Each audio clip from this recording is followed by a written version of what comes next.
Hi, I'm Paul. We're doing Leetcode must-know interview questions. Today's challenge is trapping rainwater. It's rated as hard. I think it is hard. I think it's probably harder than anything you would be asked to do at an interview, unless you're, at an elite organization. But it's also a pretty well-known problem, so there's a chance somebody might try it out on you. What is the challenge here? Given n non-negative integers representing an elevation map where the width of each bar is 1, compute how much water it can trap after raining.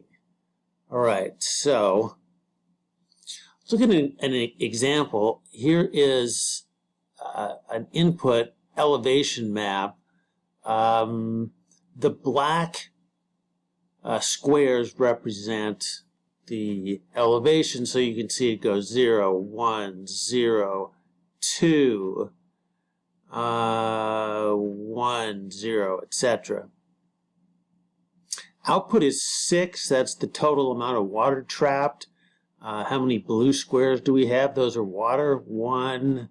That's 3 is 4, 5, 6. Okay. Explanation. Well, that's what the explanation is. What I just said. The intuition for solving this is that an element of the array can store water if there are higher elevations on the right and on the left. So the amount of water that can be stored in every position can be found by finding the height of, or finding the highest elevation on the left of the element and the highest elevation on the right. Taking the lesser of those two and also subtracting any elevation that exists at the element, that's how much water it can hold.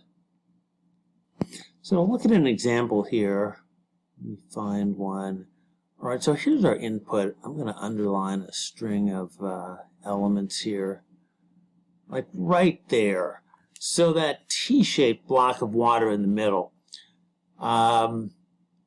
It's got an elevation on the left of 2. That's the highest elevation on the left. The highest elevation on the right is 3. Now you can't get water of height 3 in there because there's nothing to hold it on the left. So you can get water up to a height of 2. But you also have to look and see what the elevation is of each element. So the elevation between the 2 and the 3 are 1, 0, and 1. So for the elements with an elevation of 1, they're going to hold 1 unit of water. The element with the elevation of 0, that'll hold 2 units of water, and you get that by subtracting the elevation from the lesser of the 2 boundaries, which is the 2 and the 3. So take the 2, subtract 1, you get 1, subtract 0, you get 2, subtract 1, you get 1. An obvious but not very good way to do this is you could just run a loop through each element of the height array, run a nested loop, and get the highest boundary, the highest elevation on the left and the highest elevation on the right. And if you know that, then you can calculate how much water you can hold at each element. So that's going to be O of n squared. It's probably not very good. Let's scroll down here a little bit. And okay, so the length of the input array can be up to 2 times 10 to the fourth. What is that? 4 zeros, 20,000. All right, what's 20,000? 20,000 squared. It's 4 with 8 zeros. 1, 2, 8, 400 million. Is that right? 400 million? Yeah, that's, you're not going to have time to do 400 million operations. So that's, that is not going to be, I mean, that's not going to be workable. So we need something that's more like O of n. Let's look at the topics. That sometimes provides kind of a hint. Array. Yes, we're using an array. 2 pointers. Yeah. Yeah, 2 pointers. Dynamic programming. I'd say sort of. I don't. There isn't going to be a stack or a monotonic stack. At least in the way that I'm going to try to do it, but okay. All right, so there is the sample input array. Instead of doing a nested loop to calculate for each element the highest elevation on the right and the left, we could pre-calculate the highest barriers on the right and the left. So how could we do that? We need 2 arrays for that. So I don't know. I'll try to line these up afterwards. But we'll need a left array, which is going to equal.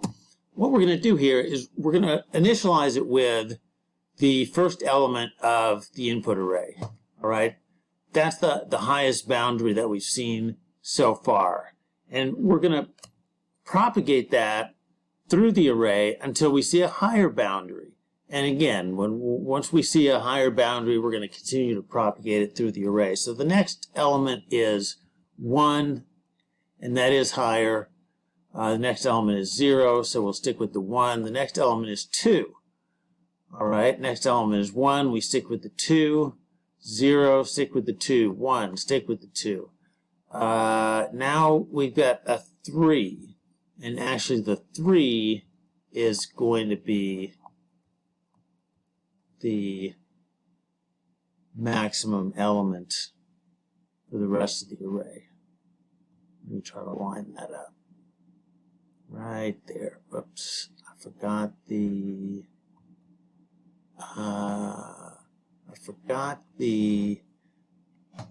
closing bracket, not there, but there. All right, let's try to move it again.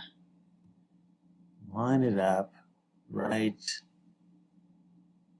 there. Okay, good. Now we need an array for the elevations from the right. This is actually going to be harder to type. But, yeah, let's start it here and say right equals, it's going to open here, it's going to close here, but we got to propagate it backwards from the end of the array. So the element at the end of the array is a 1. If we wanted to propagate that, well, then if we propagate that towards the left, towards the front of the array, the next thing we hit is a 2. That's bigger, so let's keep the 2. Next thing we hit is a 1, so keep the 2. Then we hit a 2, keep the 2. Then we hit a 3, and we keep the 3. And we keep the 3 all the way through the rest of the array, which is 1, 2, 3, 7 more elements. So 1, 2, 3, 4, 5, 6, 7. Let's put commas in there.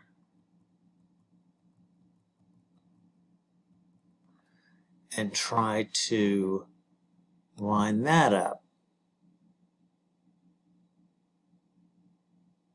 All right. So the method is still the same. That is, we get the highest elevation on the right and left. We use the lower of the two elevations, and we subtract whatever the elevation in the input array is. But we've pre-calculated it. So, looking at the chart or the grid, in the example, we're going to go through the left and right array. So starting at index 0, the lower of the two elevations is 0. Subtract 0 from the input array is 0. Next, index 1. It might be easier if I kind of mark these. Yes, let's use that. Okay, so we did index 0. Here's index 1. 3, 1. The lowest of the two elevations, the two barriers, is 1. Subtract 1, you get 0. All right, let's go to the next one. The lowest of the barriers is 1. We subtract 0, and we get 1. So now water, and we didn't a variable to accumulate the water, but now we've got 1 unit in the water. All right, next we've got 3 and 2. Take the lowest one, 2, subtract 2, that is nothing. Now we get to the example that we looked at before. 3 and 2. The lowest of the barriers is 2. Subtract 1, we got 1 unit of water. On this one, the barriers are 3 and 2. Lowest barrier is 2. Subtract 0, we get 2 units of water. On the next one, we get 3 units of water, etc. Okay, so we get the idea, and let's try to code it. All right, so we need the arrays. Let's do this. Int n equals height dot length. All right, we can use that, and then we'll say int left equals new int n, and int right equals new int n. Oh, and we need a variable to keep track of the water. Initially 0. Okay. Let's start with left. Left. Initialize it with the first element of the input array. Left 0 equals height 0, and then a for loop. So for int equals, we're on the second element now, int equals 1, int I equals 1, I is less than n, I plus plus,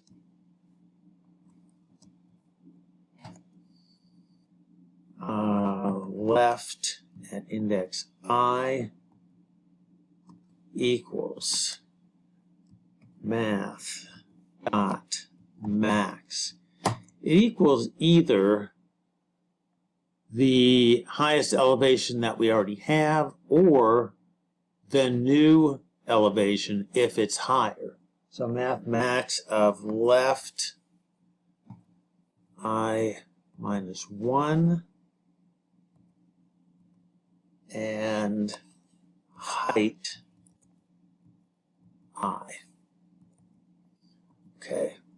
Now we're going to do close to the same thing for the right array, except that we're going to initialize it. Well, we're going in the other direction. So we're starting at n minus 1. We're going to initialize it to height at n minus 1. Then we'll set I to n minus 2. I will need to be greater than or equal to 0. And we're going to decrement it. So, right at I will equal max of right I plus 1, since we're moving from right to left, height I. All right, and then one more for loop. And again, this one, well, let's set it up first. For int I equals 0, I less than n, I plus plus. We're going to take, well, water will equal water plus the min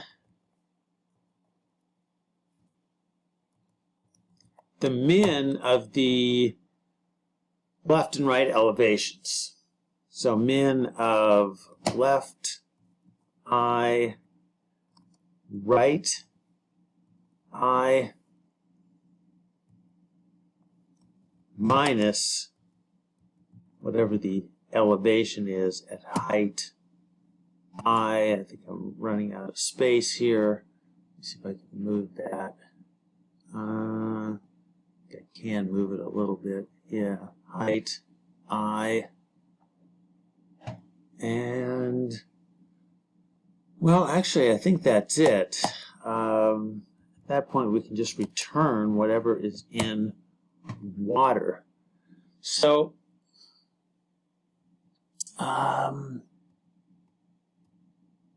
let's try this. Let's try running it. I got to move this up a little bit so I can see it. Run it. Compile error. Uh-oh. Int left. Oops. Int left. That's an array. Right. That's an array. Okay, let's run it again. All right, that's accepted, the basic case, and let's submit and see what happens. Submit later. Solution is, again, I gotta move that now so we can see this. Accepted. Runtime is good. Memory usage is okay. And that's it. Okay, that's again, it's a hard problem. But yeah, feel free to like, subscribe, and see you next time.